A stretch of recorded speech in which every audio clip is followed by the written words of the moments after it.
Have you ever thought about how a single voice could have the power to awaken an entire nation? And not just a nation, but shake up the whole world? Well, that was the voice of Swami Vivekananda. We often picture him as this monk in saffron robes, right? But he was so much more. He was a philosopher, a revolutionary, and the person who really introduced the West to a completely different vision of the East. Let's dive into his incredible story. Okay, so let's set the scene. The year is 1893. We're in Chicago at the massive World's Parliament of Religions. The place is buzzing with energy. You've got spiritual leaders, dignitaries, thinkers from literally every corner of the globe. And then this young, totally unknown monk from India, wearing these simple saffron robes, walks up to the podium. He doesn't start with some dense philosophical point or a stuffy "ladies and gentlemen." Nope. He opens with 5 simple words. But these words, they were so profound, they just instantly connected with every single person in that hall.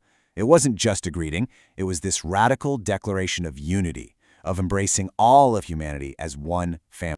And the reaction? It was electric. Absolutely instantaneous.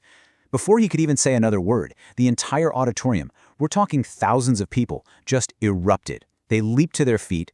The applause was like thunder, and it just kept going and going for minutes. He had found a way to connect with them that went way beyond language or culture. And this is the man who made that happen. Just look at him, that calm confidence, the absolute intensity in his eyes. In that one moment, the world wasn't just meeting some guy, it was meeting a whole new idea of India. Not as a colonized territory, but as a place of deep, timeless spiritual wisdom, a teacher for the rest of the world.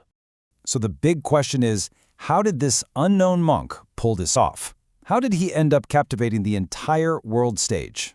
Well, to really get the power of his message in Chicago, we have to go back. We need to understand the man he was before all this, the restless seeker on a journey. You see, he wasn't born Swami Vivekananda. He came into this world as Narendranath Datta, right in the heart of Calcutta, which was this huge cultural hub. He was born into a well-off family, but even from a very young age, it was obvious he wasn't like the other kids.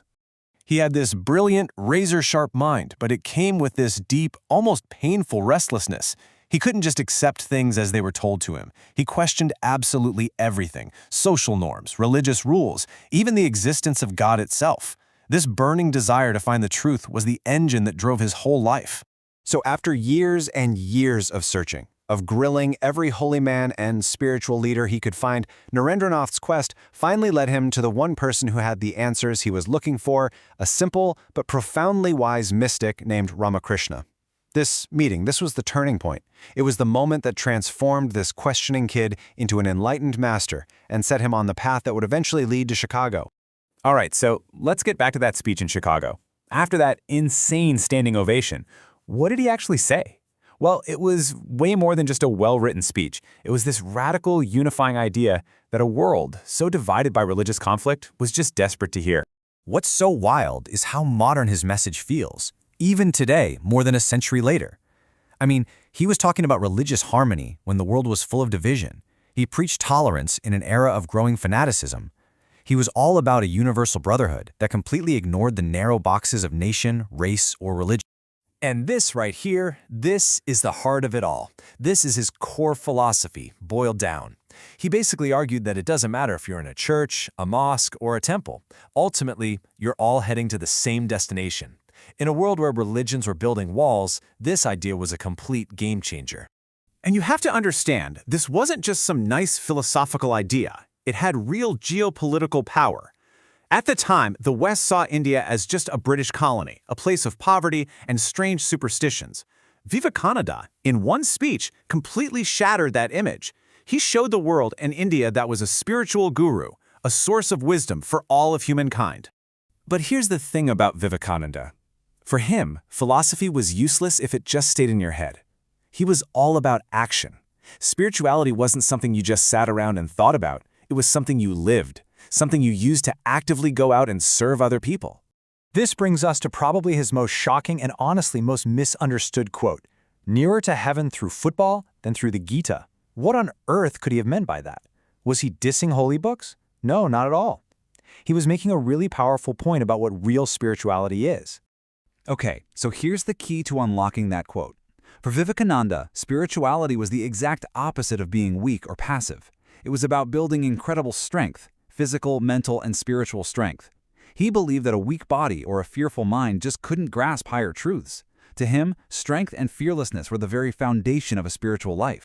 And he didn't just talk about this stuff. He went out and built an entire institution around it. He founded the Ramakrishna Mission. But this wasn't some quiet monastery. No, it was designed to be an engine for social change, an organization dedicated to putting his ideas of service into practice all across India. This simple line became the guiding light for the mission and for his entire life. The highest form of worship, he said, isn't lighting a candle in a temple. It's the selfless service of another person. That was his revolutionary idea of practical Vedanta. It's really kind of tragic when you think about it. Vivekananda's life was incredibly short, but his impact, it's just immeasurable. So let's take a look at the legacy he left behind, one that still inspires millions of people all over the world today. I mean, just look at this timeline for a second. The amount he accomplished it's breathtaking. In less than 10 years, he completely changed how the West saw the East. He built a global service organization, and he inspired a whole generation of Indian freedom fighters. And he did all of this before he was even 40 years old. It's just incredible. So we come back to this photo, but now we see it with totally different eyes, don't we? We see the young kids searching for truth, the world-famous speaker, the tireless social reformer, all in one. He may have died at just 39, but like the caption says, his message is absolutely eternal. So what is his legacy today? Why do his words still hit so hard? Well, for one, he's this amazing symbol of youth power, of how young people can create massive change. He also built this incredible bridge between the spiritual wisdom of the East and the rational scientific mind of the West, showing they don't have to be enemies. And he's a constant reminder that deep faith and sharp, critical thinking can and should go hand in hand. And so we'll leave you with his most famous call to action. And it's not really a friendly suggestion, is it? It's a command to wake up our own potential, to set a high goal for ourselves and for humanity, and then to chase after it with everything we've got. The real question he leaves for us isn't about what he did, but what are we going to do now?